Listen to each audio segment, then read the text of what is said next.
Hi all friends, welcome to MTM Political Talk.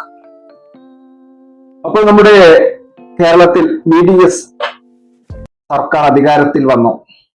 ആദ്യ മന്ത്രിസഭാ യോഗത്തിൽ തന്നെ എടുത്ത ഒരു നല്ല തീരുമാനത്തെ കുറിച്ചാണ് നമ്മൾ ചർച്ച ചെയ്യുന്നത്. ഒരു തീരുമാനം മാത്രമല്ല എങ്കിലും അതിലേറ്റവും പ്രധാനപ്പെട്ടത് ഒന്ന് രണ്ട് കാര്യങ്ങൾ ഇവിടെ സൂചിപ്പിക്കുകയാണ്. അതിൽ ഏറ്റവും പ്രധാനപ്പെട്ടത് എന്ന് പറഞ്ഞു കഴിഞ്ഞാൽ ആശാ വർക്കർമാരുടെ ഓണറേറിയം 3000 രൂപയായി വർദ്ധിപ്പിച്ചു എന്നുള്ളതാണ്. കാരണം അത് ഒരു പ്രധാനപ്പെട്ട ഘടകം തന്നെയായിരുന്നു. അവർ ആശാ വർക്കർമാർ സെക്രട്ടേറിയറ്റിന് മുന്നിൽ നടത്തിയ സമരമുറകളൊക്കെ നമ്മൾ കണ്ടതാണ്. വളരെ പ്രധാനപ്പെട്ട ഒരു സമരമായിട്ടും സർക്കാർ ആ കാലഘട്ടത്തിലെ സർക്കാർ അതിനെ ഒട്ടും ഗൗനിച്ചില്ല എന്നത് തന്നെയാണ് ആ സമരത്തിന്റെ വലിയ ഒരു പരിഭവം. കാരണം ആ ഒരു ഇത്രയും കുറഞ്ഞ ശമ്പളത്തിന് ജോലി ചെയ്യുന്ന ഇപ്പോൾ അവരുടെ വോളണ്ടറിയം വർദ്ധിപ്പിച്ചത് 3000 രൂപയാണ്. ഇപ്പോൾ അവർക്ക് ലഭിക്കുന്നത് 12000 രൂപയാണ്. അപ്പോൾ അവർക്ക് ലഭിച്ചുകൊണ്ടിരുന്നത് 9000 രൂപയാണ്. ഇത്രയും കുറഞ്ഞ ശമ്പളത്തിന് ഒരു കുടുംബം ജീവിച്ചു പോകില്ല എന്നുള്ളത് ഏവർക്കും അറിയാവുന്ന ഒരു കാര്യവുമാണ്. എന്നാൽ അവർ ശമ്പള വർധനവിന് വേണ്ടി സമരം ചെയ്യുമ്പോൾ മാന്യമായ ഒരു ചർച്ച നടത്താനോ ഒന്നോ തയ്യാറായില്ല. എന്ന് മാത്രമല്ല, അവരെ കളിയാക്കിക്കൊണ്ട് PSC അംഗങ്ങൾക്ക് ലക്ഷക്കണക്കിന് രൂപ ശമ്പളം വാങ്ങുന്നവർക്ക് വീണ്ടും അതിൽ വർധനവ് വരുത്തി എന്നുള്ളതാണ്. സർക്കാർ ആ പാവങ്ങളെ തിരിഞ്ഞുകുത്തി എന്നുള്ളതാണ്. ആ സമരപ്പന്തലിൽ സന്ദർശിച്ച VD സതീശൻ അവർക്കൊരു വാഗ്ദാനം കൊടുത്തിരുന്നു, ഒരു വാക്ക് കൊടുത്തിരുന്നു.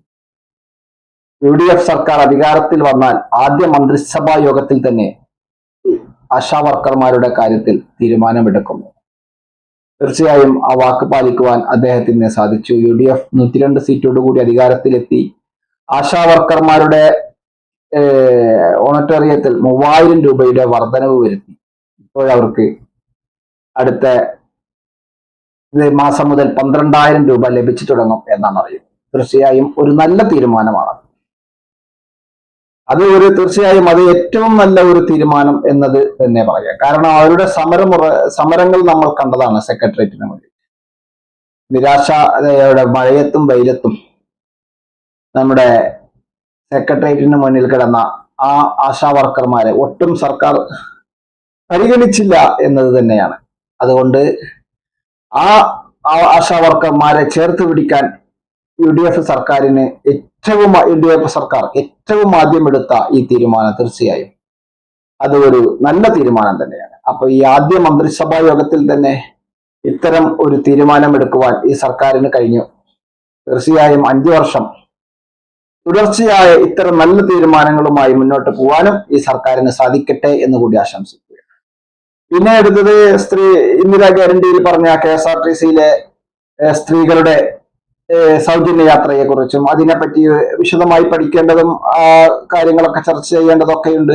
ഏതായാലും ജൂൺ 15-നും അത് നടപ്പാക്കും എന്ന് തന്നെയാണ് സൂചിപ്പിച്ചത്. തീർച്ചയായും അതും ഒരു നല്ല തീരുമാനം തന്നെയാണ്.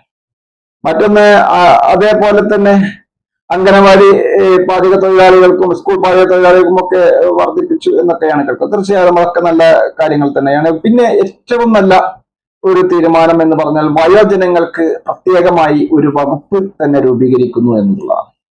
ഇന്ന് ലോകത്തിൽ 200 ചില്ലാൻ രാജ്യങ്ങളിൽ വയോജനങ്ങൾക്ക് പ്രത്യേകമായി ഒരു വകുപ്പുള്ള ഏക രാജ്യം ജപ്പാൻ മാത്രമാണ് എന്നാണ് അറിയുന്നത്. അപ്പോൾ ആ ജപ്പാനിൽ ഇന്ന് വയോജനങ്ങൾക്ക് വേണ്ടി മാത്രമുള്ള ഒരു വകുപ്പുള്ള ഒരു രാജ്യം അത് ജപ്പാനാണ്. ഇത് നമ്മുടെ ഇന്ത്യയിൽ ഒരു സംസ്ഥാനം അത്തരം ഒരു വകുപ്പ് രൂപീകരിക്കാൻ പോകുന്നു. വയോജനങ്ങളെ എങ്ങനെ വെറും വകുപ്പ്, മുഖ്യമന്ത്രി പറഞ്ഞത് വെറും വകുപ്പ് രൂപീകരിച്ച് അവിടെ ഒരു സെക്രട്ടറിയും വെച്ച് അതിന് 2 ബോർഡ് ചെയർമാനും വെച്ച് അവര് കറങ്ങി നടക്കുക എന്നുള്ളതല്ല. ആ വകുപ്പ് ജപ്പാനിൽ എന്തൊക്കെ ചെയ്തു അതും കൂടി അതിന്റെ പഠനത്തിന് വിധേയമാക്കി അതിനേക്കാൾ ഉപരി വയോജനങ്ങളെ എങ്ങനെയൊക്കെ ചേർത്ത് പിടിക്കാൻ സാധിക്കും, അതാണ് അവർക്ക് എന്തൊക്കെ അതുകൊണ്ട് ഗുണങ്ങൾ ലഭിക്കും, അതാണ്. അല്ലാണ്ട് വകുപ്പ് രൂപീകരിക്കുക എന്നുള്ളത് എല്ലാവർക്കും ഓരോ വകുപ്പ് രൂപീകരിച്ചു അതിൽ 2 IAS സെക്രട്ടറിയും വെച്ച് അവിടെ ആ വകുപ്പ് മുന്നോട്ട് പോയിട്ട് ഒരു കാര്യമില്ല. അപ്പൊ ആ വകുപ്പിൽ അവർക്ക് എന്തൊക്കെ ലഭിക്കും എന്നുള്ളതാണ്. വയോജനങ്ങൾക്ക് എന്തൊക്കെ ആ വകുപ്പ് കൊണ്ട് ഗുണം ലഭിക്കും അതാണ് വളരെ സുപ്രധാനമായ ആശാവർക്കർമാരുടെയും മറ്റേ പാചക തൊഴിലാളികളുടെയും ഒക്കെ ശമ്പളം വർദ്ധിപ്പിച്ചതിന്റെ അതിന് കഴിഞ്ഞാൽ പിന്നെ വളരെ സുപ്രധാനമായ ഒരു തീരുമാനം മന്ത്രിസഭ എടുത്തത് വയോജനങ്ങൾക്ക് വേണ്ടിയുള്ള പ്രത്യേക വകുപ്പ് അതിന്റെ കാര്യങ്ങളുമായി മുന്നോട്ട് പോകുക എന്നുള്ളതാണ്. അത് പ്രകടന പത്രികയിൽ പറഞ്ഞിരുന്ന കാര്യം തന്നെയാണ്. പക്ഷെ അത് വളരെ നല്ല ഒരു തീരുമാനമാണ്. ആ വയോജനങ്ങൾക്കായി എടുത്ത ഈ തീരുമാനം എത്രയും പെട്ടെന്ന് നടപ്പാക്കുക എന്നുള്ളത്. 1-2 വർഷത്തിന് ശേഷം അതിനെപ്പറ്റി ചർച്ച ചെയ്ത് മുന്നോട്ട് വരിക എന്നുള്ളതല്ല. ആദ്യ മന്ത്രിസഭയിൽ തന്നെ അത്തരം ഒരു തീരുമാനം എടുത്തു എന്നുള്ളതാണ്. തീർച്ചയായും അതൊരു നല്ല തീരുമാനമാണ്. അത് വയോജനങ്ങൾക്ക് ആ വകുപ്പ് കൊണ്ട് ഒരു വകുപ്പ് രൂപീകരിക്കുക, ആ വകുപ്പ് കൊണ്ട് അവർക്ക് എന്തൊക്കെ ഗുണം അതിൽ നിന്ന് ലഭിക്കും എന്നുള്ളതാണ് നമ്മൾ ഇവിടെ മനസ്സിലാക്കേണ്ടത്. വെറുതെ വകുപ്പ് രൂപീകരിച്ച് അതിന്റെ സെക്രട്ടറിയും ചെയർമാനും ബോർഡ് ചെയർമാനും ഒക്കെയായി നടന്നുകൊണ്ട് കാര്യമില്ല. ആ വകുപ്പ് കൊണ്ട് ആ വയോജനങ്ങൾക്ക് എന്ത് ലഭിക്കും, അതാണ് നമ്മൾ വളരെ ഗൗരവമായി തന്നെ പഠിക്കേണ്ടതും. അത് ഇന്ന് ലോകത്ത് നടപ്പാക്കിയിട്ടുള്ള ഏകരാജ്യം ജപ്പാനാണ്. അപ്പൊ ആ ജപ്പാനിൽ എന്തൊക്കെയാണ് നടപ്പാക്കിയിട്ടുള്ളത് അതും പഠിക്കേണ്ടതും ഒക്കെ ആവശ്യമാണ്. അതൊക്കെ ഒരു വിശദമായ പഠനത്തിന് വിധേയമാക്കി ആ വകുപ്പ് പ്രവർത്തനം ആരംഭിക്കുമ്പോൾ തീർച്ചയായും അത് ഈ മന്ത്രിസഭയ്ക്ക് ഒരു ആശാവർക്കർമാരുടെ വോട്ടറിയും കൊടുത്തത് പോലത്തെ ഒരു പെൺതൂവൽ തന്നെയാണ്.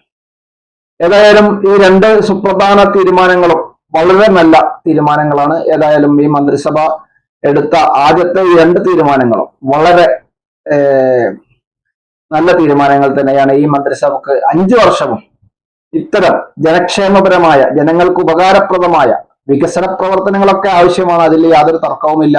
ഓരോ കാലഘട്ടത്തിനനുസരിച്ച് എല്ലാ സർക്കാരുകളും വികസനം കൊണ്ടുവരാറുമുണ്ട്, അത് ആവശ്യവുമാണ്. പക്ഷെ സാധാരണ ജനങ്ങളെ ചേർത്ത് പിടിക്കുന്ന ഇത്തരം തീരുമാനങ്ങളൊക്കെ എടുക്കുന്നത് വളരെ നല്ല ഒരു കാര്യമാണ്. ഇത്തരം തീരുമാനങ്ങളുമായി ഇനിയുള്ള 5 വർഷം ഇത്തരം നല്ല തീരുമാനങ്ങളൊക്കെ എടുക്കുവാൻ ഈ സർക്കാരിന് സാധിക്കട്ടെ എന്ന് കൂടി നമുക്ക് ആശംസിക്കാം. തീർച്ചയായും ഏതായാലും നല്ല ഈ തീരുമാനമെടുത്ത ഈ സർക്കാരിന് എല്ലാവിധ ഭാവങ്ങളും നേരുന്നു. ഈ വീഡിയോ മുഴുവനായും വീക്ഷിച്ച താങ്കൾക്ക് നന്ദി. ചാനൽ സബ്സ്ക്രൈബ് ചെയ്തില്ലെങ്കിൽ സബ്സ്ക്രൈബ് ചെയ്യുവാനും അഭിപ്രായ നിർദ്ദേശങ്ങൾ എന്താണെങ്കിലും കമന്റ് ബോക്സിൽ രേഖപ്പെടുത്തുവാനും ലൈക്ക് ചെയ്യാനും ഉറപ്പിക്കാനും അടുത്തൊരു വീഡിയോയുമായി വീണ്ടും കണ്ടുമുട്ടാം. നന്ദി, നമസ്കാരം.